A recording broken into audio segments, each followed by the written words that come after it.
3, 2, 1, action. Oh, perfect. Especially being a horror author, there's no better lighting than something that's underneath rather than... Well, I just wanted to have a little chat about what it takes to be a horror writer in this day and age. And it seems to me that in this day and age, it's a lot easier to be a horror writer, a successful one. You know, the definition of success, it knows no boundaries. So, I mean, being a successful horror writer, and a lot of people's principles have a lot to do with making a living writing horror books. And, some people do, small margin, and over a period of, like, say, 20 years, you could be, like, the most successful horror writer in the world for, like, a period of 2 years, and it just doesn't work after that, and you end up, like, writing other stuff, and it just doesn't do as well. I think when it comes to being a successful horror author, under the terms of making a living doing it, there's all kinds of factors it takes, just like with any profession, anything that you want to do in life, anything, is you got to know what you want to do. Okay, I'm going to be a horror writer. I'm going to write a horror novel and stuff. Whoa, you got to sit yourself down. Got to actually learn how to write, and it takes a long time to actually do it. It does. How would you recommend being a horror writer? What? What would you recommend the key element of being a horror writer? The key element to being a horror writer is, first of all, you have to be able to write worth a damn, and you have to be able to love horror. I mean, what draws you to write in the first place? When you get down to the core basics of everything, I mean, what draws you to do anything? But as far as writing is concerned, narrow it down to writing. What does it take to be a successful writer? You have to work at it. And writing in itself is a genre. It's like, there's people that have no interest in writing, and then there's some of us who do. And if it behooves you to write fiction, then you narrow yourself down until, well, I feel like writing romance novels for the rest of my life, or I feel like writing something that's a little bit. And when it comes to me, I always just wanted to get away from it all and just write about things that don't normally happen, but have something to do with reality. And and that's one of the keys to writing too. Is no matter what you write, you have to recognize your audience that you're writing to at some point, and you have to connect with them. Yeah, well, Francy, what? What, Francy, what? Have you ever combined romance and horror in one? There's always romance and horror. There's always, like, something that, horror, yeah, you can paint a picture of horror with, like, a big skeleton on the wall with, like, splatters of blood and stuff, and you can call it horror. But what really is horror? It's like more than that. It's more than just a picture on the wall, or there's no concrete definition. Because horror, and the funny thing about horror is, it's in everything. There's like, just like there is an element of romance, or an element of drama, or an element of just life in general. Life is horror. In a lot of ways. Look at the Bible, for example, and I actually was a preacher. When I came out of high school, I preached in front of a lot of people. I grew up in a whole, like, Christian environment where, it was like the cool thing. to actually get up and talk to people about the Lord Jesus Christ. Yeah, but even in the Bible, there's like, what's his name? Took a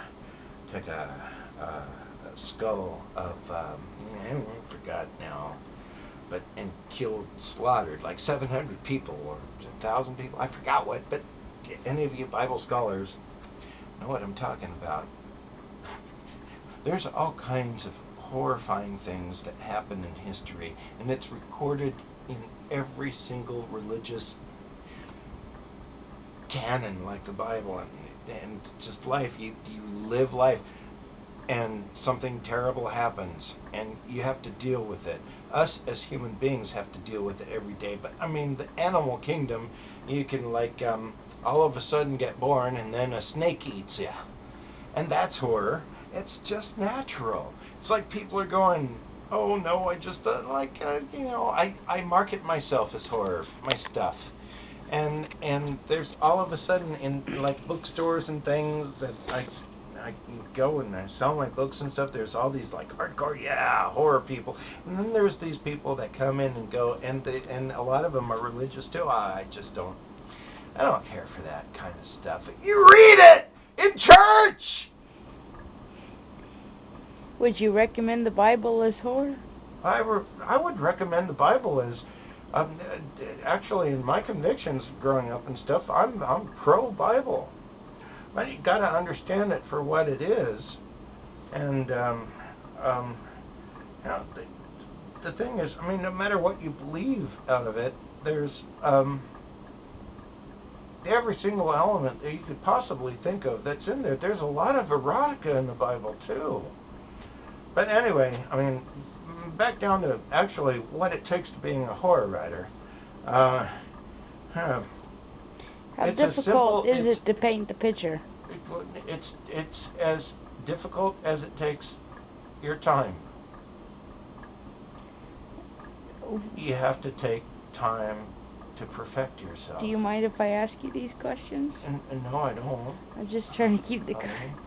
But, the thing is, the fact of the matter is, if you're going to be a horror writer, if all of a sudden you woke up and you said, I just love those movies I've seen with, all those horrifying things, like from Frankenstein to Freddy Krueger to beyond. If you're attracted to that kind of element, and in a storytelling kind of element, and you say, I want to do that. I saw that in the theaters. I want to do that. I want to be a filmmaker, storyteller, or I want to write books, be that kind of storyteller. You have to just like with anything. If you want to, I'm going to be a lawyer. No, I'm going to be a plumber. No, you have to decide in life for what you're going to do. Well, it's just like being a horror writer with anything else. If you put your mind to it, you're going to do it. And you have to know exactly what it is that you have to plan your route. And you have to keep trying and never give up. Never give up with anything as far as horror writing is concerned. Number one rule is you have to not give in to crap with what other people tell you about you. I've known a lot of people that self-published themselves, and they think that because they did that, they're holier than thou. On the other spectrum, I've known people that have been with New York publishers, and in the whole horror genre with writing, there's all, no matter what genre, there's always the holier than thous, no matter what reason. I got picked up by a New York publisher, or I got picked up by the small press, and I'm like, it's no matter what spectrum or where you are on the ladder, there's always going to be that. I say get rid of that no matter where it is you are in life with your writing career. You've got to listen to what other people say, and you've got to learn from it. You've got to love everybody. Okay, you're known as one of the most realistic writers in the business. How do you keep your feet on the ground? by learning how to deal with life. I don't know. I mean, My you feet got aren't best-selling entirely on the novels. ground. You got bestsellers. Yeah, but over a period of time, though. I mean, But I'm you not still rich. are, and you're... As a matter of fact, there was this guy that I encountered about 5 years ago at a bar, and back when I was doing karaoke and drinking a lot, and when I came across him, he was talking, but we were talking about books, and he worked at bookstore, and he told me that he was expecting like so many copies of a book called The Everborn from this guy that lived in Roseville, which is just up the way from where we're filming right now.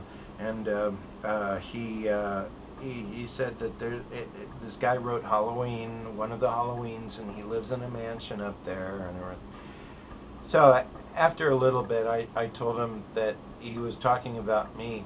It was really weird that he was doing that I had to show him my driver's license and everything.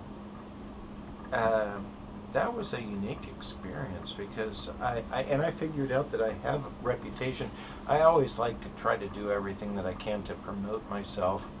And I've got a circle of friends that help me do that too. I'm just a big believer in what I do. That's all you have to be. And when I started out in the major bookstores and major like grocery stores and stuff with paperback novels.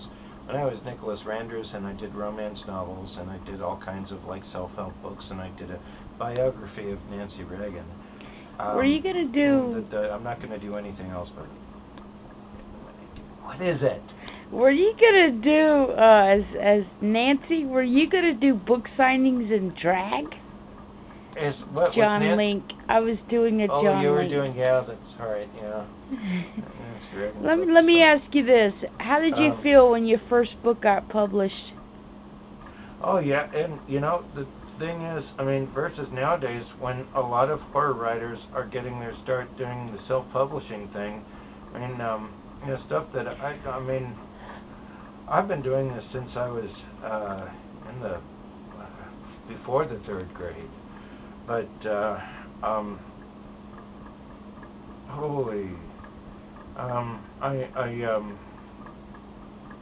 what was I talking about? You were talking about the first time you got published and yeah, how great you felt holding that book in your hands for the first time. Yeah, it was like 1988. You were 21? I was about 21, you know, something like that. I've been writing things trying to get them noticed ever since the 3rd grade. I mean, like Jack and Jill magazine in the 5th grade, stuff like that. I never really achieved a popularity that I know now. But at 18... But still, I mean, my stuff isn't, I mean... At 18, you were sending stuff to movie companies, right? Yeah, I've been doing this all my life. Yeah, and even the Halloween 4th thing was like by chance because I was picked up by a major publisher, and then somebody led me to somebody making a phone call to me about that. And but I mean, you know, I mean, there's been a lot of favorite writers of mine that I bought their books and stuff in the 1980s. I never hear about them lately.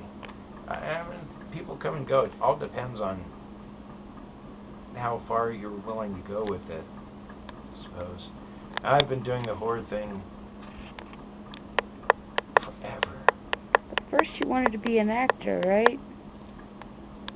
I knew that I wanted to be a writer, but I went through all kinds of things. When I was in the whole Christian church, I was preaching, and I had my morals, and I sung, and I did all kinds of crazy stuff in the church. But then, I mean, if you take a look at the reverse side of my life, I had Playboy magazines behind all of my photos